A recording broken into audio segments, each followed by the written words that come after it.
These cars behind me look like pieces of crap, but each one of them represents $1,000 of profit. With the used car market crashing and repossessions going through the roof with the recession, getting these cheap cars is a huge opportunity to make money. So I'm gonna talk to my guy, Lucky Lopez, on how to buy these cars for $500 and make a quick profit. What's up, bro? It's good to see you again. Nice to see you. Yep. It's been about a year and a half. I know, dude. So you were flipping luxury cars before. You had the McLarens, the Rolls Royces, and all that stuff. Today, that stuff is not moving. Today, we're gonna show you the affordable cars because the buckets, I call them buckets, the cheap cars, are what's moving. So definitely let's go back there and check them out. All right. So last time I saw you, you had a totally different dealership, and it was what I would call a dealership. And you told me I'd be coming to your new dealership, but this is not what I would call a dealership. Yeah, this right here is our holding yard. We're actually where we do our wholesaling. A lot of people think that when you get into car flipping or you want to start selling cars, you got to buy one of these big expensive dealerships like you saw I had.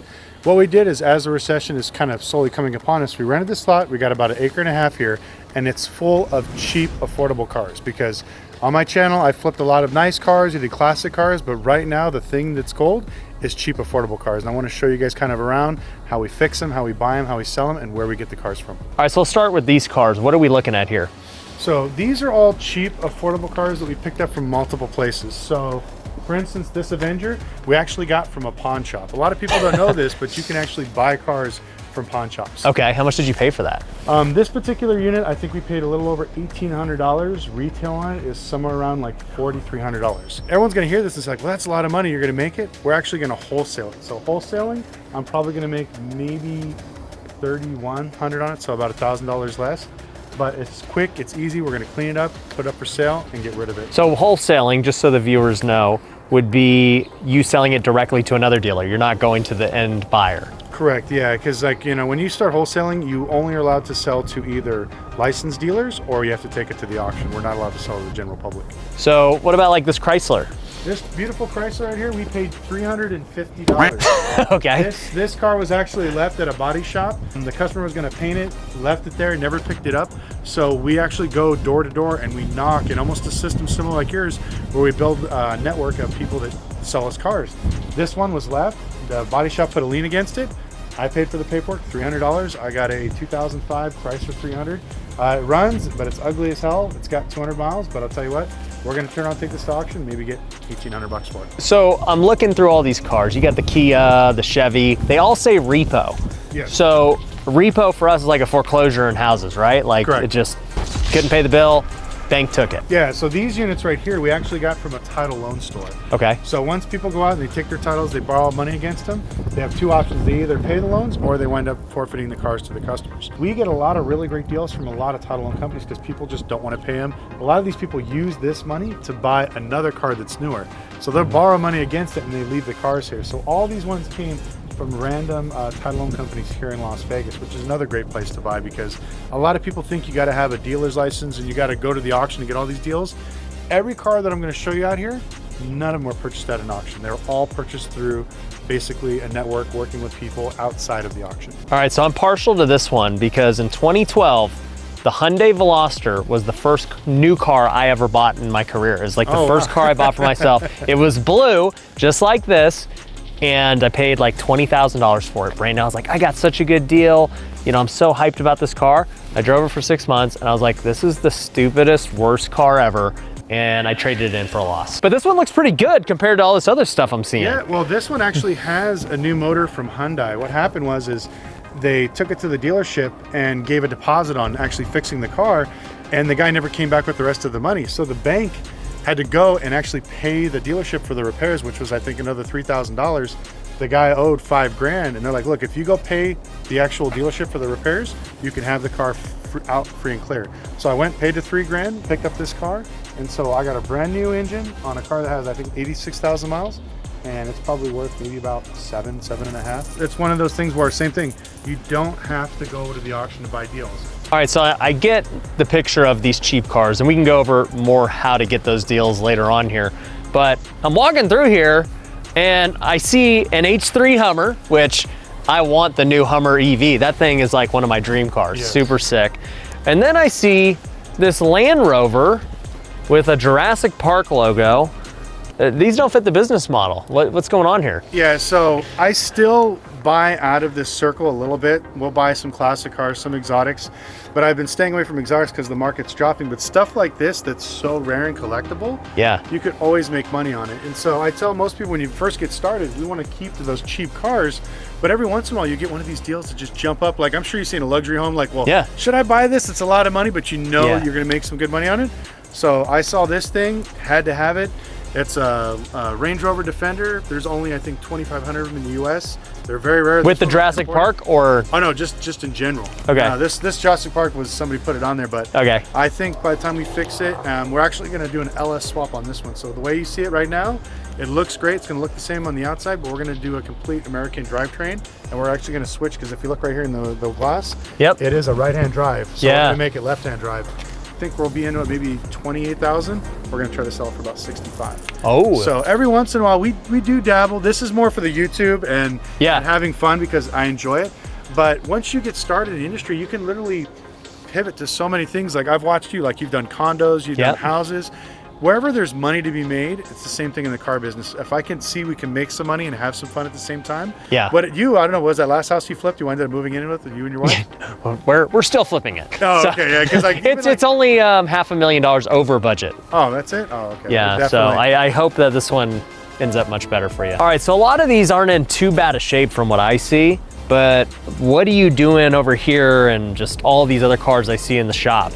Okay, so sometimes when you're flipping cars, you can buy cars actually for parts and still make money off them. So like this car right here, we purchased for $1,100. Just the motor itself is worth about $3,000. Transmission's worth about $1,800. So every time we see these wreck cars, garbage cars, or some cars just kind of parted out, we buy them and keep them just for parts, just to keep our costs down low. Because as you start flipping and as you start working and you have the facilities, which we'll go into here in a minute, these things will save you thousands. Because now you're not selling them, you're keeping them for other cars projects, that you're going to do. So, and even that too, like you're going to laugh, I'll flip this car right here.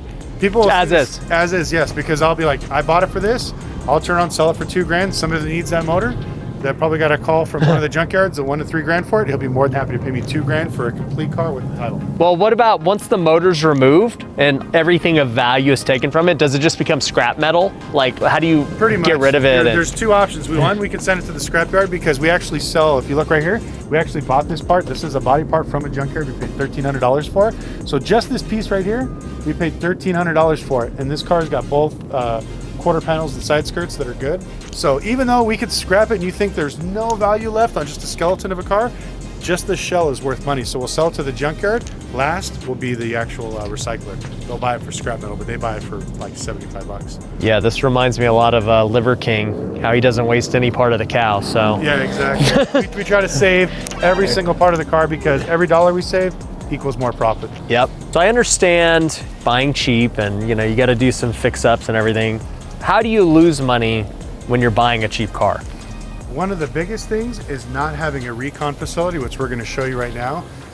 If you're starting out in the car flipping business, you don't want to buy cars that need major work. If you have a small garage or something like that and you can tinker with it and you're mechanically capable, we start off there. Okay. But once you start getting into the volume that we do, I see people that are just regular people buying wreck cars, cars have blown. I wouldn't buy what I just saw. Yeah, exactly. and we still, a lot of the people I compete with every day, because I remember I buy on Facebook, Craigslist, OfferUp. I'm competing with regular people every single day. So I wanted to show you guys the shop because this is one of the major profit centers that makes you money when it comes to flipping cars or if you want to be in the car business. Everything from the lifts behind us to the equipment behind. And as you can see, my shop is dirty. We didn't clean it up. We wanted to show you guys what a real shop looks like, that most of them operate. So we got stuff kind of scattered everywhere. But even though everything looks like it's misplaced and disorganized, it is organized chaos here. Right. So, they're fixing up all these random cars that you buy. I mean, this one looks like it's getting a new motor. You got a bunch of engines and everything in there. Like, how quickly does it take to turn a car out of here? Because you only have so much space. Yeah, so we're sitting on probably about 100 cars at the moment. Okay. And we try to wholesale out about 20 to 50 cars per week. The day we buy the car, we have to do an inspection. So we go through the car, we list all the things that are wrong with it. And okay. we have two options. We either can sell it as is, right, or if we could fix it up and justify getting a bigger profit margin, kind of like what you do at houses, yep, we do the same thing. So once we get that, we go into diagnosis mode. We figure out what's our profit margin, and then from there, it gets rolled into here. We order the parts, and usually within about a week, we can buy a car, ship it or tow it here to Vegas if we buy it from out of state or even here locally, fix it, service it, get it repaired, and out on the auction block within a week. With you wholesaling the cars and putting them up for auction, what kind of license do you need? Depending on your state, they have wholesaler's license, they have broker's license, all the licenses where you can't sell to the general public. Now you can do what I'm doing with the dealer's license, but the downfall is you have to have like that big fancy lot that I had. You're gonna have massive carrying cost, all the other stuff, where your viewers, if they want to get started in this industry, they can get a small office, hang a wholesaler's license or a dealer's license, especially like if you're in Texas or Florida. Yep. Very lenient with laws. You can literally rent like a shack or an office inside somebody else's building, and you can hang your license and get started. Insurance, bond, licensing, you're all in maybe $6,000, $7,000. The most expensive thing is the lot. Here in Nevada, if you want to sell to the public, which I can sell these cars and make double the amount of money, but it's double the headache, it's double the overhead. So I mean, you know, wholesaling. Yep. It's we want to buy. Customers pissed. I mean, you're buying a cheap car for a reason. Yeah, you know, it's not. Something's going to happen to it eventually. Yeah, and a lot of my friends are still shocked that we're still selling cheap cars, but I still think that this is the way that we're going to offset our losses when it comes to the economy slowing down, because I'd rather lose 5 or 10% on a $2,000 car or $5,000 car than lose 10% on a $100,000, $200,000 car where you're hitting those massive hits. So I get how to do it big time, but for everyone else, they're not going to go get all this right away, right? And anybody can start flipping cars today without a license and everything. It's just once you get past a certain number, you have to get licensed, right? Correct, yeah. Depending on your state, which I would check your local DMV, you could sell anywhere from 3 to 10 cars per year.